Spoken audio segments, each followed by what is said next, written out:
Welcome to episode 84 of the Ben Briggs podcast. I am Ben Briggs. It's Saturday. It's not Saturday, people. It's Sunday. We've done it again. It's Sunday, the 23rd of February, 2020, and we are late again, people. It's been a busy weekend with one thing or another. I know, like, people have messaged me today, hey, is a podcast coming out? It is. It's here right now, people. It's Sunday night. It is 7 minutes to 10 at night. This is just sneaking in again, people, with the 24-hour rule that we have had to adopt with this podcast. Yeah. We're getting it. Hey, we're all busy people, aren't we? I imagine you had a busy weekend. I hope you had a good weekend. Been dragged around IKEA. Something like that, have you? Yeah? Trying to fake interest in shit you don't really need. But it might bring some sort of joy into your life, yeah? Maybe you've been out on the piss. Maybe you're a youngster. Been out on the piss, drinking all day. Who knows? Whatever you've been up to, I hope you've had a good weekend. For me, it's been fairly busy. I have been gigging Friday, Saturday night, and then I have my Leicester show at the Leicester Comedy Festival, Europe's second biggest comedy festival. I imagine Edinburgh's the first biggest one. That's how they pitch it at Leicester every year. We are the second biggest comedy festival in Europe. It was fucking freezing up there as well, waiting outside the venue. And also, I am sitting here at Briggs Towers right now talking about freezing my balls off. I am literally doing that right now.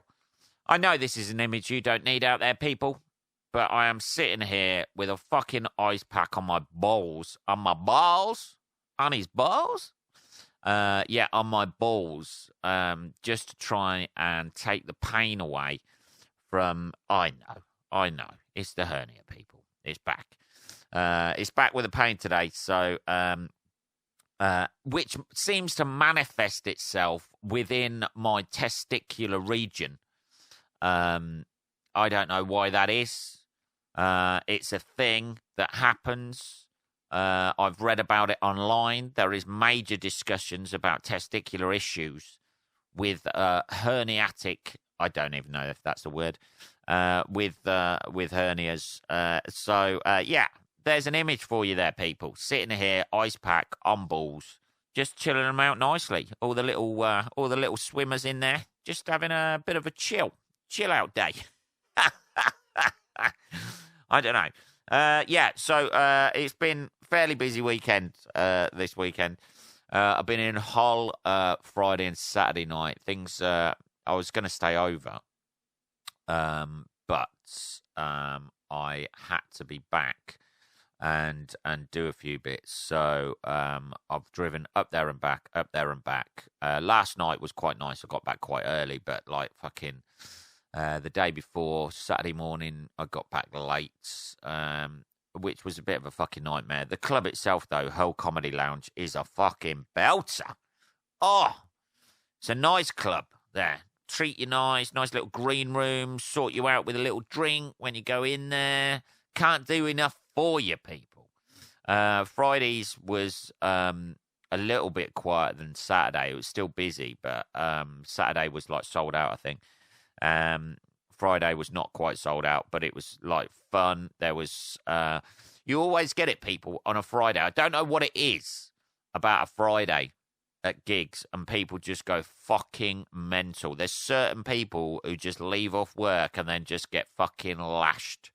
There was a couple sitting right at the front who were absolutely fucking wasted, to the point of, not the guy was quite chatty at the start and then did that sleepy haze that people fall into with alcohol, and was just nodding his head and laughing with his eyes closed. His missus was fucking annoying. kept chipping in and stuff when I was on. For the first act, they were all right. And it's kind of sort of like quite nice, those sort of clubs, when you're doing like a weekend club like that, because like you're on with the same people on Friday and Saturday night, so you can have a little bit of a chat like about the night before and stuff, and see what happened, because the other guys were staying over. And so I caught up on all the goss on Saturday night after what happened on Friday. Apparently, this drunk couple, she was fucking annoying. She kept chipping in and shit like that. Apparently, they've met at the fair. That's what you do, isn't it? No Tinder for these people. You just connect eyes across the fucking dodgems. The bumper cars, dodgems, bumper cars, whatever they're called. That's the whole. That's not the whole idea, is it? You know, you go on those bumper cars, the dodgems, and they say, "Oh, no bumping into it." That's the whole idea, isn't it? For those things to smash each other head on, so you can have like a car crash in a controlled environment. But you've all got to go round like in the same way now. This is what I discovered the last time I went to a fair type thing with dodgems or bumper cars. The idea is not to smack into each other. It's just to drive round in a circle, which is fucking ridiculous. Everybody knows what they're doing. You can't get told off for that. Anyway, these people met at a fun fair, so you can imagine the sort of people they were. You know, they're working class people. There is nothing wrong with that. There is nothing wrong with that. I class myself in amongst that status. I am my trade's with a pen, man. It's with a pen. It's a bit wanky, isn't it? Yeah, so she kept piping up a little bit. And in the end, I had to address the issue, because it's when people are being disruptive, particularly right at the front, and it's not that they were doing anything that bad. It was the fact that other audience members were looking over at them when they were talking or chatting, and you start losing the fucking crowd. So you have to address the issue. I let it go a couple of times, and then I had to address the fucking issue.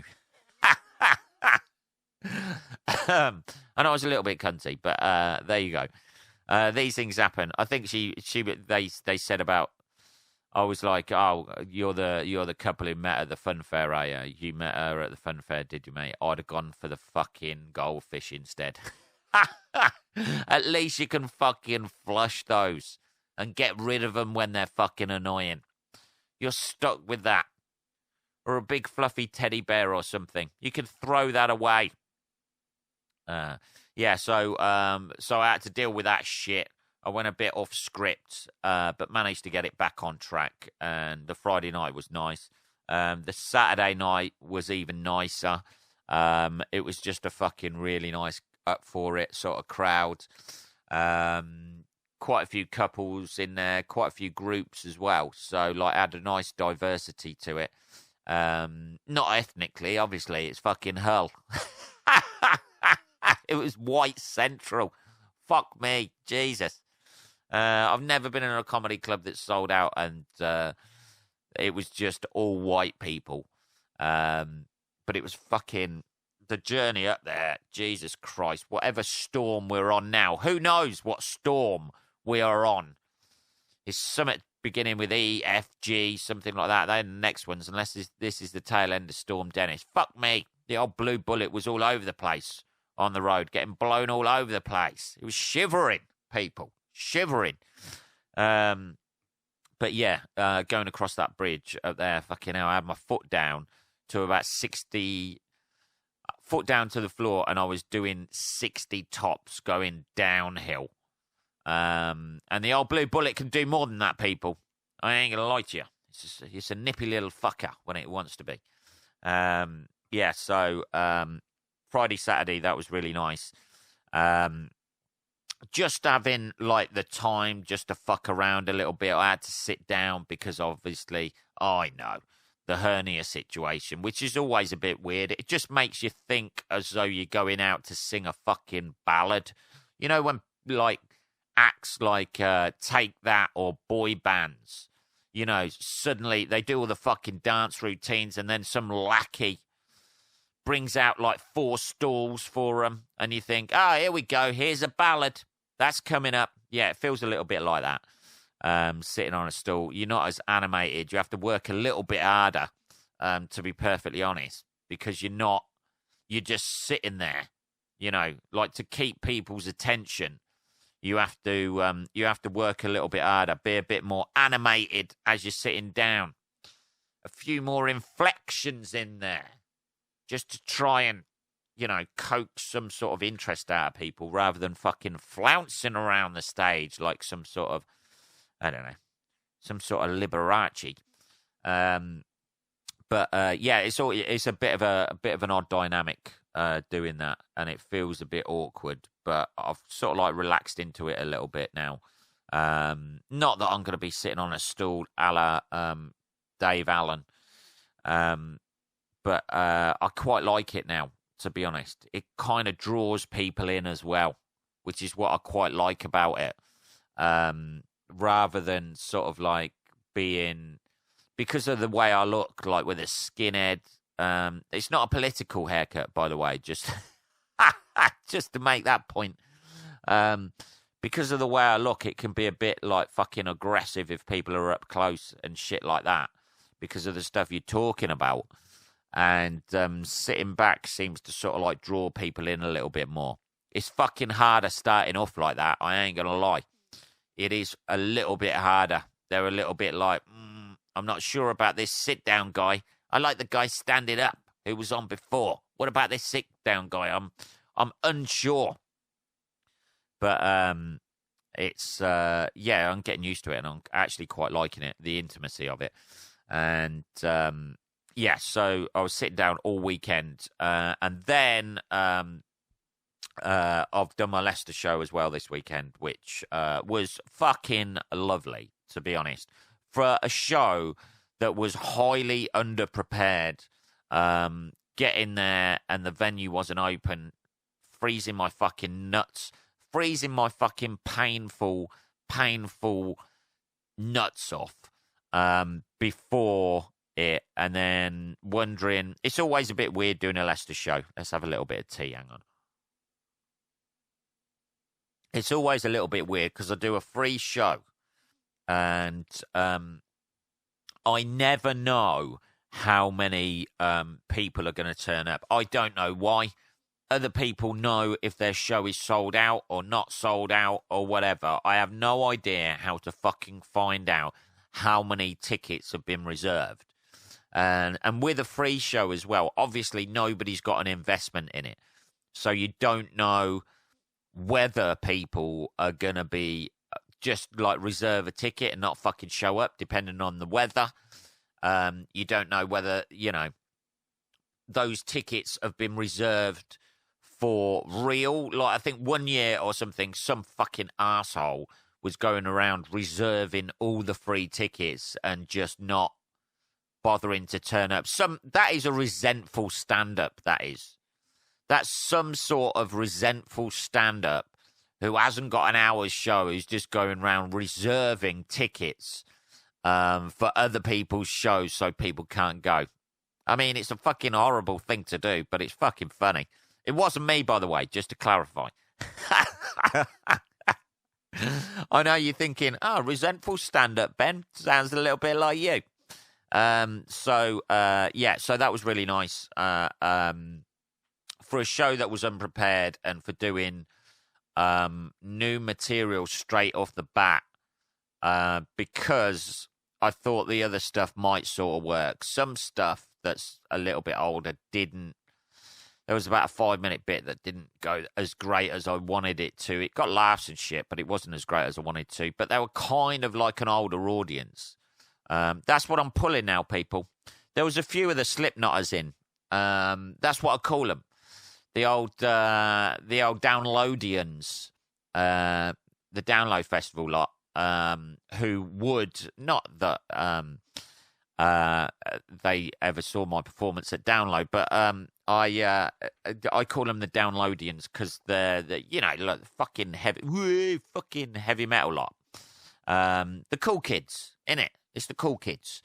I had a few of the cool kids in. The devil thing, the hand, like I fucking love those people because they're pretty much, you can say what you fucking like and they're not going to judge you for it. And they'll just, sometimes the darker the better with those sort of people. They've got a fucking, dark sort of sense of humour. It's the heavy metal lot, isn't it? Heavy metal. I'm sorry if I'm describing you from the, like, I'm talking literally to the people who said they signed up to the podcast. Those guys, the cool kids who were there. I had the older crowd. There must have been some of the crowd must have been 60s, I think.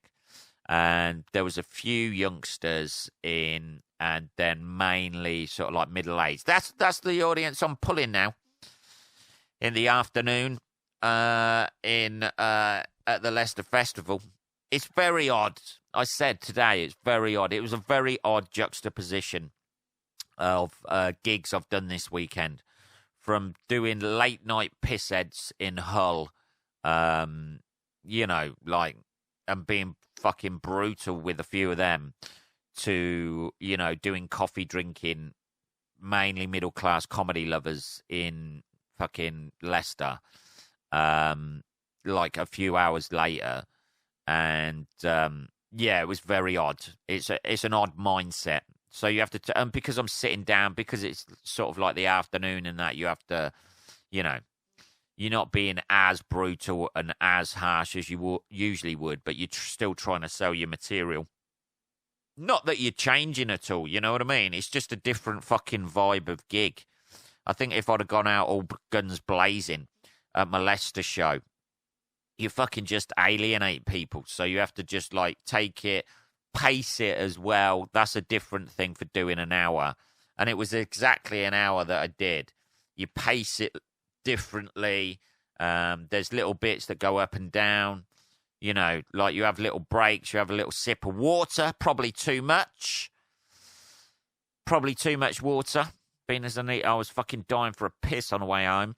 You should have gone before you went, Ben. I did. And then 15 minutes into my journey, I was fucking dying again.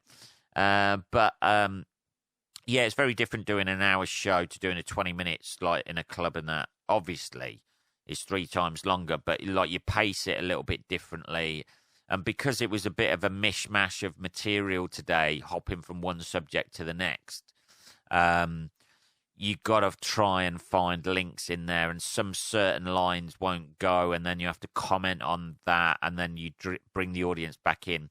You feel more responsible doing an hour's show for the audiences. If they've specifically come to see you, you feel more responsible for their enjoyment than you normally do on a 20-minute set. I know. I know, people. I ought to feel responsible for my audience, any audience's enjoyment that I'm playing to. I know I should, but sometimes you just like that give a fuck, don't give a fuck fucking attitude is just like there. It's just like, oh fucking hell, let's fucking bang this out for these fucking dicks. But when somebody actually comes to see you specifically, and whether that's just like filling time for the next gig, or they've actually like picked you out of the brochure and gone, right, I'm going to see this guy. There is a certain amount of responsibility that's in the back of your head. You still got the freedom to talk about what you want, but you're very aware if people are enjoying it or not enjoying it.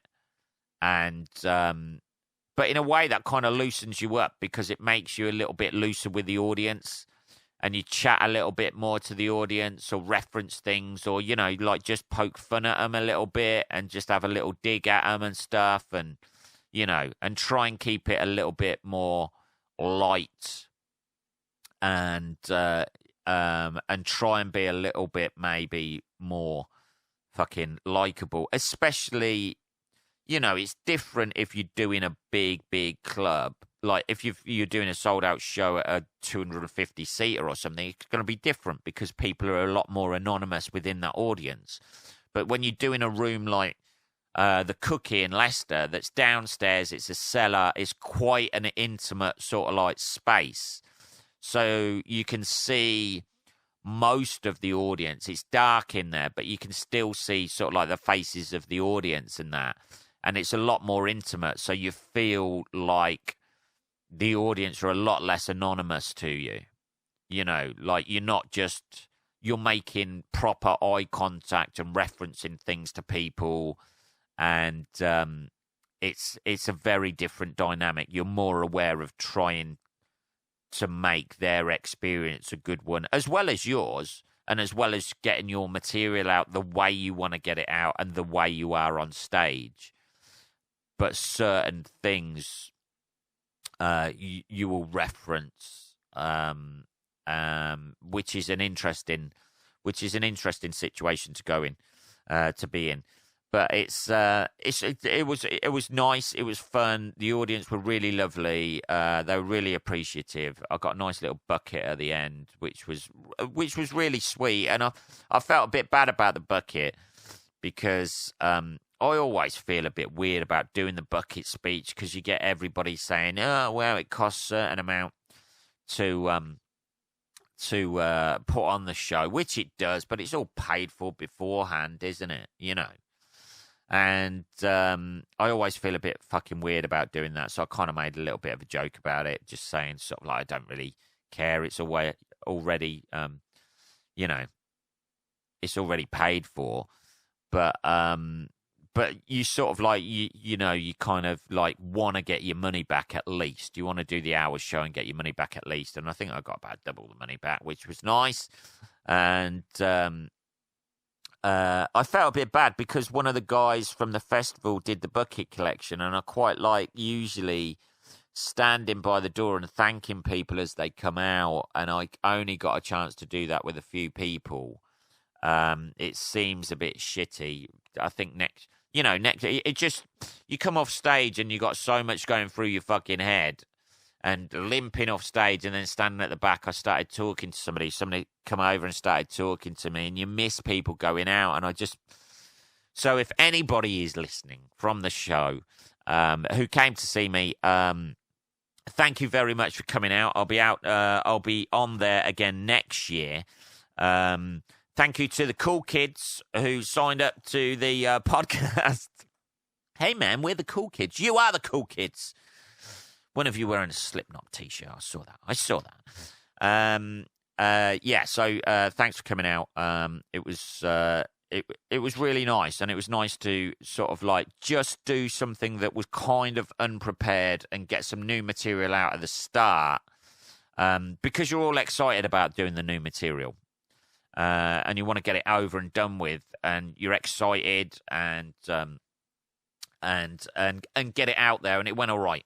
It went all right, I think. I think there's a couple of bits I'm onto there. You know, like weird stuff and shit like that. Yeah, so that was kind of nice. So thank you to everybody who came out for that. That's enough. Thanks. Watch the fight today. I know. I watched the Fury Wilder fight. Fury won. There's been dissent. Can I just say this? There has been dissent directed at Briggs Towers. A few shots taken, a few pot shots taken at Briggs Towers this week after backing Fury, saying Fury. This is from a pugilist of note as well. Pugilist? I would describe him as a pugilist, yeah. Pugilist of note. There's been dissent in the ranks of the Ben Briggs podcast listeners this week. With regards to my backing of Tyson Fury, yeah, I am dead to somebody. They have messaged me in outrage. There has been no outrage like it sent towards the Ben Briggs podcast before, and I am outraging. And dead to one of our listeners already, which I claimed that I could claw back, but I'm not sure this is doing it. I'm not sure how I can claw this back So we may have lost a listener because of my my backing of Tyson Fury and saying I wanted him to win. And he did win today after seeing the fight. I watched some dodgy fucking thing on YouTube about it, but it had all of the fight on there. To be honest with you, I didn't think it was that great a fight. There was a lot of hugging going on. You know, it was a bit of a love up. Deontay Wilder's fucking face, he just didn't look like he wanted it. I mean, like, he was all over the place, but if you're going to, I don't know whether his eardrum is burst or not, but it looked fucking bad. And that's going to fuck your balance up and shit like that. But I didn't think it was that great a fight. It was all right. I think they've got a third one coming up anyway, so that'll be... but congratulations-ish, depending on future bookings. I've got to stop sharing opinions on who I want to win boxing matches, people. But congratulations to Tyson Fury-ish, maybe, if you like him. If you don't, we're not judging. Yeah? We're all one big family here. Still got to claw that back with this person. On a completely unrelated note of clawing this back from people, can I recommend Ruffle Comedy Club in Newcastle under Lyme? One of the greatest comedy clubs in this country. Probably, that's going to probably get me in trouble as well. The greatest comedy club. Such a nice, forgiving promoter who runs that.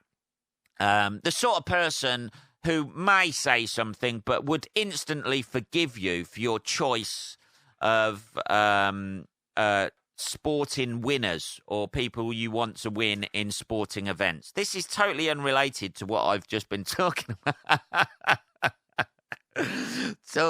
By the way. But what a lovely club a Ruffle Comedy Club is. And the sort of guy who runs it, he's a bigger man than to hold petty disagreements about sporting events against particular people that he books. So there we go. I don't know what the fuck I'm on about. Anyway, what are we on? We're on 27 minutes. Look at that. Fucking hell, man. I've talked about 2 gigs and the fucking Fury fight. That's it. Jesus. Let's have a bit of tea before we go into this. These news stories. Let's have a little look. We got one here, I think. Let's have a little look at this. Men out there. Here you go. Oh, God, man, you're always talking about men and men's issues. When are you going to bring women into stuff? Shut up, ladies. Men. Men who eat junk food. This is specifically men.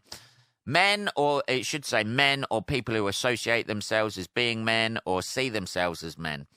Men who eat junk food are more likely to have a low sperm count, says study. No shit. I imagine so. I don't know. McDonald's, keeping people from being pregnant. That ought to be on the fucking advert. That should be. I'm loving it. Not getting girls at the duff. Researchers at Harvard University, they're using their time wisely. And they, you go into fucking Harvard. There's people there trying to cure cancer, not fucking counting how junk food affects how many beans you got in your sack. Researchers at Harvard University found men eating unhealthy foods such as pizzas, burgers, and chips. Oh, that's me. Not the burgers, obviously. I've got a conscience. Are more likely to have a lower fertility rate than those with a balanced diet. Men are more likely to have small testicles and a low sperm count if they eat junk food. A study has found research shows those who eat a diet rich in fish, chicken, fruit, veg, and water produce the most. They produce the most sperm. They are spurting it out. They're having to hide it under the fucking mattress, store it in a fucking lockup. They've got sperm coming out of their fucking ears, these people. If you're eating chicken, fish, fruit and veg, you are walking around with a space hopper between your legs of fertile Arnold Schwarzenegger type, fucking Arnie in his prime sperm you've got. The rest of us eating pizza, burgers and chips. You got Stephen Hawkins, latter-day Stephen Hawkins, swimming around in your testes. Eating processed foods and red meat has the opposite effect, Harvard University found. The findings come after researchers analysed the health and diet of 2,935 men, very specific, with an average age of 19 during military service entrance exam. Is that really it? That's the entrance exam for military service in the States. Just see how fucking healthy your fucking seeds are. The men's testicle side was measured, and the number, shape, and swimming abilities of that one can only do fucking doggy paddle. He's not healthy. Look at this one. Here, he's doing backstroke, butterfly, everything. Oh, what do you eat? Fresh fruit every day, sweetheart. There you go. According to a study leader, Dr. Phoebe Nassan, men can boost their chances of becoming a dad by eating a balanced diet. Well, from my perspective, that has done nothing to make me want to be healthy. If you don't like wearing a condom, right, and you don't want to get your girlfriend pregnant, eat the shittiest fucking processed food you can fucking imagine. Just so it comes out like a sludge, just like degreasing a fucking griddle at McDonald's. That's the sort of bean juice that you need.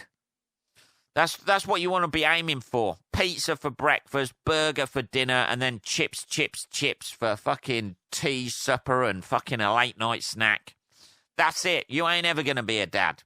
That's not a bad way to look at it, people. Save money on condoms by fucking eating shit. I don't know. What are we on? We're on 32 minutes, people. We've got no adverts this episode because old Benny Boy's been preparing for the Leicester Comedy Festival this weekend. I haven't. I didn't prepare at all. I was on the way up talking to somebody and they said, what are you going to do? And I was like, I've got no idea until I get there. I'm just going to see if I can come out with some stuff for an hour and see what happens, see if I can tie it together. But thank you for the new subscribers. I hope this hasn't been disappointing to you after saying that you'd subscribe this weekend. I appreciate you guys coming out. I appreciate all the rest of you. Keep listening to this too. All around the world. I know you probably can't relate that much to the Leicester Comedy Festival, but I hope there was things in there for you. Oh, yeah. That is episode 84, people. I hope you have a good week. I shall be back on Tuesday, 2 days into your working week, motherfuckers. Have a good week, rest of your weekend, motherfuckers, however long you've got left, and I'll speak to you on Tuesday. Take care.